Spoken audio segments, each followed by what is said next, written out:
చెప్పండి స్తోత్రం. అవును, క్రిస్మస్ అంటే ప్రియులరా, క్రైస్ట్ మాస్ అంటే క్రైస్ట్ అంటే ఆరాధన, మాస్ అంటే క్రైస్ట్ అంటే క్రీస్తు, మాస్ అంటే ఆరాధన కదా. క్రీస్తుని ఆరాధించడం అంటే భాగంలో ఒకటి దేవుని ప్రేమను చూపించుట. దేవుని నామం చెప్పండి స్తోత్రం. ఏం చూపించాలి? క్రీస్తు ప్రేమను చూపించుట. మన ఆర్కెస్ట్రా వరకు వచ్చేలోపు ఒక ఆరాధన గీతం నేను పాడాలి కాబట్టి కొన్ని విషయాలు మీతో పంచుకుంటాను. హల్లెలూయా. ప్రభుకి మనము ఆరాధన చేయడం, ప్రభుని మనము గణపరచడం, లేక ప్రభుని మనము ప్రేమించడం ఎలా ప్రేమించగలం, ఎలా ఆరాధించగలం, ఎలా దేవుణ్ణి గణపరచగలం అంటే అసలు ఎవరు దేవుణ్ణి ఆరాధిస్తారు, ఎవరు దేవుణ్ణి గణపరుస్తారు, ఎవరు ప్రభువుని మహిమపరుస్తారంటే రక్షణ పొందిన వారు. దేవుని నామం చెప్పండి స్తోత్రం. ఎవరైతే యేసు ప్రభు వారు నిజమైన దేవుడని వారు విశ్వసించి హృదయమందు నమ్మి బాహాటంగా బాప్తిసం తీసుకుని ప్రభువు యొక్క సన్నిధి నడుస్తూ ఉన్నారో వారి ప్రతి ఆదివారం, ప్రతి శుక్రవారం కూటాల్లో, వీధి కూటాల్లో, మరుగుబడి కూటాల్లో, స్వార్థ కూటాల్లో, మహాసభల్లో, ప్రతి కార్యక్రమంలో పాల్గొంటే ఏం చేస్తారు? వారు దేవుణ్ణి స్తుతిస్తారు, దేవుణ్ణి ఆరాధిస్తారు. ఆధ్యాత్మికంగా వారు బలపరచబడటానికి, దీవించబడటానికి భర్త, భార్య, పిల్లలు, కుటుంబ సమేతంగా ప్రభువుని ఏం చేస్తారు? ప్రతి ఆదివారం దేవుని సన్నిధికి వెళతా ఉంటారు. ఎందుకని? ఆ గొప్ప దేవుణ్ణి తెలుసుకున్నారు కాబట్టి. సాధారణంగా దేవుణ్ణి ఎలా తెలుసుకుంటాం? మనం గొప్ప దేవుని ఎలా ఎరిగి ఉండగలుగుతాం? అనుభవపూర్వకంగా తెలుసుకున్న వారు చాలా మంది ఉంటారు. దేవుని నామం చెప్పండి స్తోత్రం. నేను కూడా యేసు ప్రభువుని నమ్మడానికి ఊరికే రాలేదు. నేను యేసు ప్రభు దగ్గరకు అందరూ కూడా, నేను కూడా భారతదేశంలో ఏ రీతిగా ఎలాగ మనం కొలుస్తామో, ప్రార్థిస్తామో, చేస్తామో మనం అట్లా చేస్తున్నాడు నేను కూడా. కానీ యేసు ప్రభువుని ఎలా తెలుసుకున్నానంటే, ఇప్పుడు మొట్టమొదటిగా మా కుటుంబంలో మా అమ్మగారు ప్రభువుని నమ్ముకున్నారు. నా చిన్నతనంలోనే మా నాన్నగారు చనిపోయారు. చాలా చిన్ని వయసులో, అతి చిన్ని వయసులో. నాకు ఇద్దరు చెల్లెళ్ళు, నేను పెద్దవాడిని. నాకు దాదాపు 5-6 సంవత్సరాల వయసులో మా నాన్నగారు చనిపోయారు.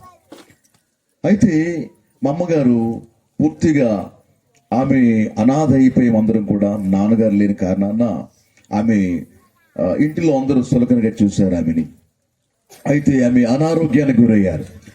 చాలా అనారోగ్యంతో ఆమె మంచం పట్టేశారు. అప్పుడు చాలా ఆమెకు తెలిసినటువంటి కొంత వైద్యాన్ని, లేక కొన్ని రకాల వంటి వైద్య సదుపాయాన్ని పొందుకున్నప్పటికీ ఆమె ఆరోగ్యం మాత్రం కుదురపడలేదు.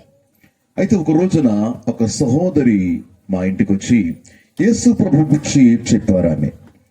అప్పుడు మా అమ్మగారు ప్రభు మీద ఉన్నటువంటి ఆమె చెప్పిన మాటల బట్టి ప్రభువుని విశ్వాసం ఉంచి ఆమె చేత ప్రార్థన చేయించుకున్నప్పుడు మా అమ్మగారు క్రమేపీ అనారోగ్యం తొలగిపోయింది. దేవుని నామం చెప్పండి స్తోత్రం.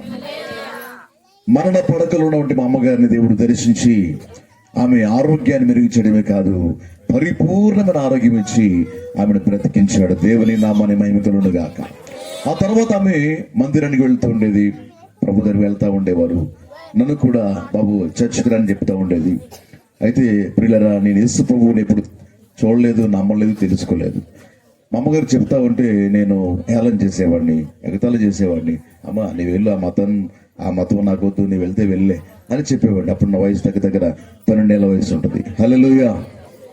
అయితే మా అమ్మగారు ఆమె మా నాన్నగారు లేని కారణాన కుటుంబ బాధ్యతలు ఆవిడ మీద ఉంటాయి కాబట్టి మమ్మల్ని పోషించడం కొరకు ఆమె యేసు ప్రభువు నమ్ముకున్న తర్వాత మరి మా యొక్క కుటుంబ సభ్యులు, అటు నాన్న వైపు వాళ్ళు, ఇటు అమ్మమ్మ వైపు వాళ్ళు కూడా మన యేసు ప్రభువు నమ్ముకున్న కారణాన మమ్మల్ని కుటుంబాల నుంచి మా అమ్మగారిని వెలివేశారు. మా అమ్మగారిని వెలివేస్తే మేము కూడా మా అమ్మగారితో పాటు వెళ్ళిపోవాలి కదా.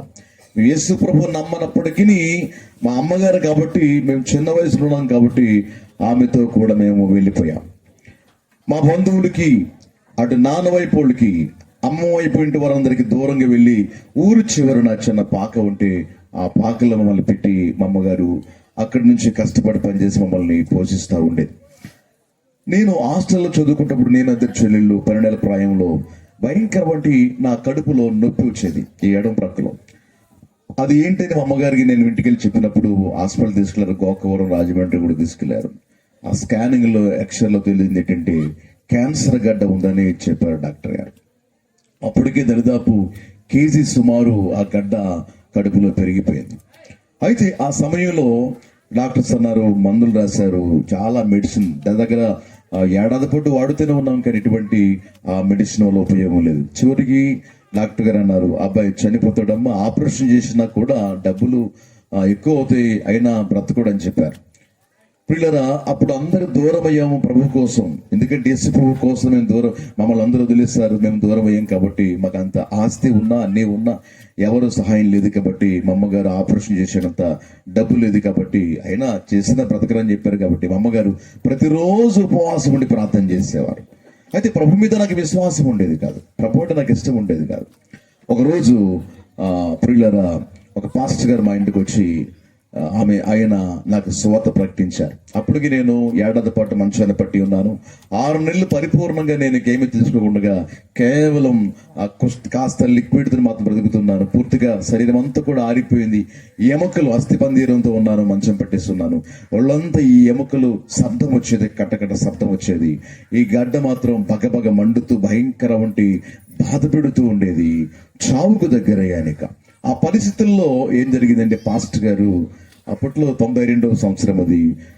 ఈ ప్రాంతాల్లో ఎక్కడ అంత మందిరాలు లేవు, పాస్టర్ గారు ఎవరు లేరు. ఉంటే మండలంలో ఒక్క పాస్టర్ గారు, 2 పాస్టర్లు ఉండేవారు. అంతగా నాకు తెలియదు అప్పట్లో. 92వ సంవత్సరం అది బి వెలనకోట, రంపచోడవరం మండలం. మా ఊర్లో మాత్రం మందిరాలు ఉండేవి కాదు. ఎక్కడో పోక్షపేట వెళ్ళాలి, గోకవరం వెళ్ళాలి.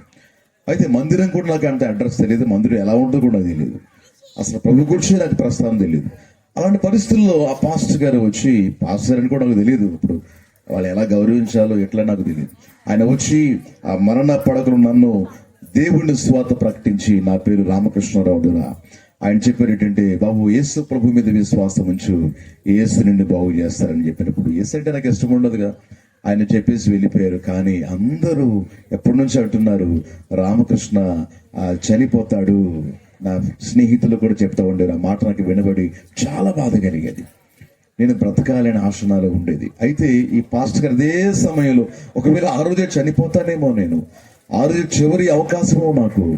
ఆయన వెళ్ళిన తర్వాత రాత్రి, ఎందుకు ఈ దేవుని చిన్న ప్రార్థన చేద్దాం, ప్రభువుని బ్రతికిస్తాడని దేశంతో ఆయన చెప్పిన మాటలు ఏంటంటే, ప్రభువా నేను పాపిని, నన్ను క్షమించు, నన్ను బాగు చేస్తే యేసయ్యా నీ మందిరానికి వస్తాను, నీ గుడికి వస్తానన్న మాట ఆయన చెప్పారు. 3 మాటలు. ఆ ప్రార్థన వారం చేశాను. మా అమ్మగారు అప్పటికి చాలా కాలంగా ఉపవాసం ఉండి నా కోసం ప్రార్థన చేస్తూ ఉండేవారు. ఆమె ప్రియులారా, ఏం జరిగింది ఒక రాత్రి అంటే, వారం పాటు నేను ఒప్పుకోలు ప్రార్థన చేస్తున్నాను. ఇంకా చనిపోతానన్న మాట కూడా సరిగా రావట్లేదు, కడుపులు ఏమీ కూడా నా లోపలికి వెళ్ళట్లేదు, ఇంకా చనిపోయే పరిస్థితి. ఆ రాత్రి చివరి ప్రార్థన చేసుకున్నాను. అయితే సరిగ్గా అర్ధరాత్రి 1:02 ప్రాంతంలో ఒక ఎత్తైన మనిషి తెల్లని వస్త్రాలతో, ఒక ప్రకాశవంత వెలుతురుతో నేనున్నవంటి పడుకున్నవంటి ఆ మరణ పడకలోకి వచ్చారు, నడుచుకుంటూ వచ్చారు. నేను చాలా భయపడ్డాను. నాకు నిద్ర అనేది ఏడాది పాటు నిద్ర లేదు. ఎందుకంటే నాకు ఆహారం లోపలికి వెళ్ళదు, నా శరీరం కూడా ఆరిపోయింది, ఎముకలే కాబట్టి నిద్ర ఉండేది కాదు. భయంకరవంటి నరకం అనుభవించాను. ఆ ప్రక్క గడ్డతో బాధపడ్డాను, ఆ ప్రక్కన ఎముకలన్నీ నొప్పులతో బాధపడ్డాను, పూర్తిగా అస్థిపంజరం అయిపోయాను. ఏ కండ కూడా నా శరీరం లేదు. ఆ బాధతో నిద్ర పట్టేది కాదు. శబ్దం, ఎముకలు, నొప్పులు, బాధలు భయంకరంగా ఉండేది. అందుకని నిద్ర అనేది నాకు లేదేక, చూస్తూనే ఉండేవాడిలా. ప్రియులరా, ఆయన వచ్చారు దగ్గర నాకు అప్పట్లో నాకు టైం ఎంత తెలియదు, అనుకుంటున్నా 1:02 ప్రాంతం అనుకుంటా. ఆయన వచ్చి ప్రియులరా నన్ను ముట్టి వెళ్ళిపోయారు. అనుకున్నాను, ఈయన ఒక పెద్ద మాంత్రికుడు అయి ఉండవచ్చు. ఎందుకంటే ఏదో డాక్టర్ గారి క్యాన్సర్ గడ్డ కాదు, ఇది మంత్ర ప్రయోగం కావచ్చు. అందుకని ఎన్ని మందులు వాడినా కరగలేదు. ఈయన పెద్ద మాంత్రికుడు ఉండవచ్చు, రాత్రి నా ప్రాణం తీయడానికి వచ్చాడని చెప్పేసి చాలా భయపడ్డాను. చేసేదేమీ లేదు, ఎందుకంటే మాట రాదు, అరవలేను, కేకలేను, కదలలేను, మెదలలేను. ఆ పరిస్థితుల్లో ఆయన నన్ను ముట్టి ఇలా వచ్చి ఆయన కుడి హస్తం పెట్టి నా ఎడ ప్రక్కలో ఇలా సరిచి వెళ్ళిపోయారు. అంతే, మరుక్షణములోనే తెలియని వంటి శక్తిని ఆవరించింది. దేవునికి మహిమ కలుగునుగాక. మరుక్షణములోనే ఏదో ఒక శక్తి, ఒక బలము, జీవము నాలో ప్రవేశించిందండి. ఆనందం నాకు మాత్రం తెలుస్తుంది, అనుభవించిన నాకు. ఆ సంవత్సరం పాటు పడ్డ బాధ ఏంటో మర్చిపోయాను ప్రియులరా.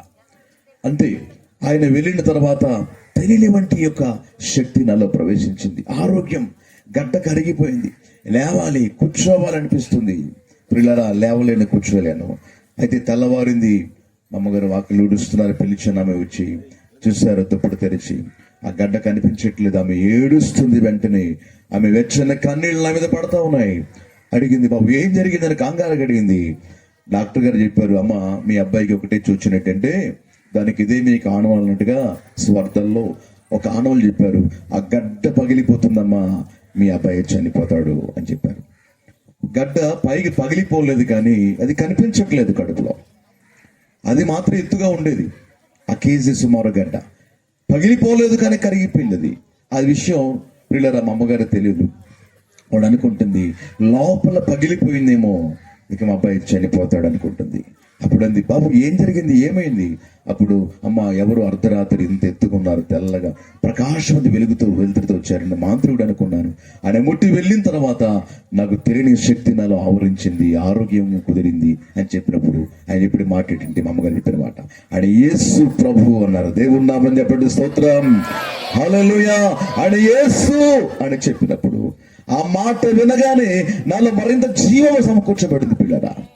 ప్రభువు నన్ను ఆ రీతిగా దర్శించి నా గడ్డను తీసివేశాడు. హల్లెలూయా. ఆ తర్వాత 2-3 వారాలు గడిచిన తర్వాత మందిరానికి వెళ్ళాలన్నటువంటి ఆశతో దేవాలయంకి వెళ్ళాను, మందిరానికి వెళ్ళాను. పోక్షపేట వచ్చాను మా ఊరు నుండి. అక్కడ నేను వెతుకుతా ఉన్నాను. పాస్టర్ గారు డ్రమ్ము కొడతా ఉన్నారు, అందరూ పాటలు పాడుతూ ఉన్నారు.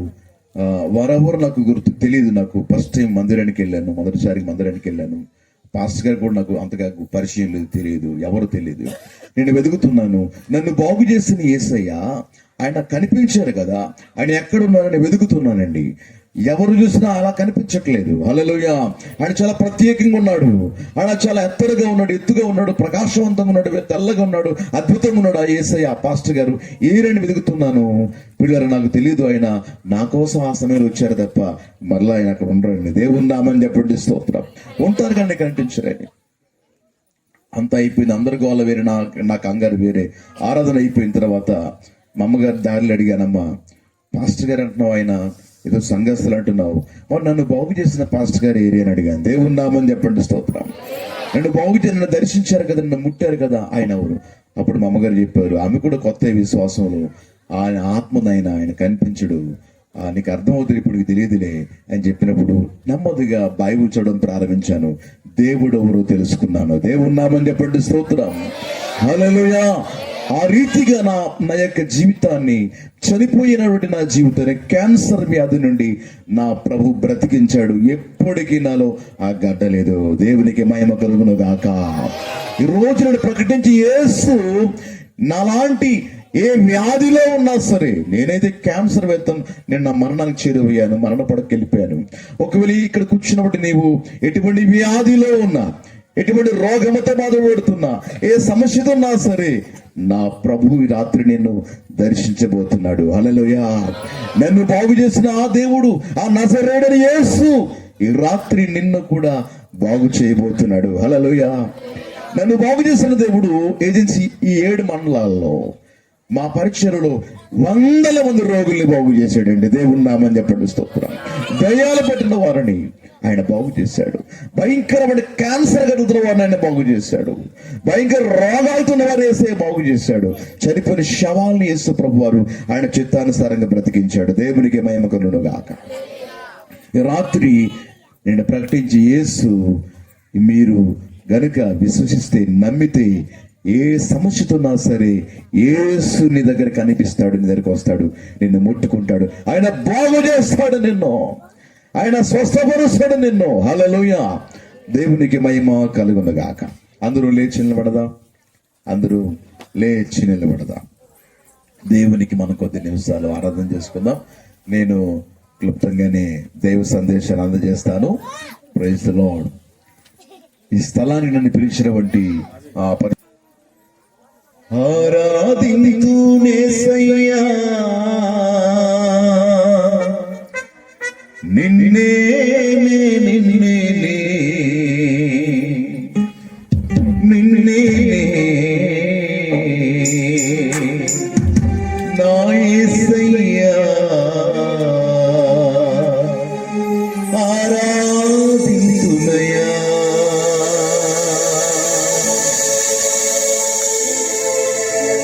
ఆరాధింతు యేసయ్యా నిన్నే నిన్నే నిన్నే ఆరాధింతునయా నా యేసయ్యా నిన్నే ఆరాధింతునయా. ఆరాధింతు యేసయ్యా నిన్నే నిన్నే ఆరాధింతునయా నా యేసయ్యా నిన్నే ఆరాధింతునయా.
ఆరాధింతునేసయ్యా నిన్నే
నిన్నే రెండు చేతులు బిగ్గరగా చేతులున్నవారు చేతులు కలిగిన వారు దేవుడి దగ్గరగా స్తుతిస్తూ గట్టిగా చెప్పులు కొడుతూ దేవుడి మహిమపరచడం ఆరాధన నీకేనయ్యా.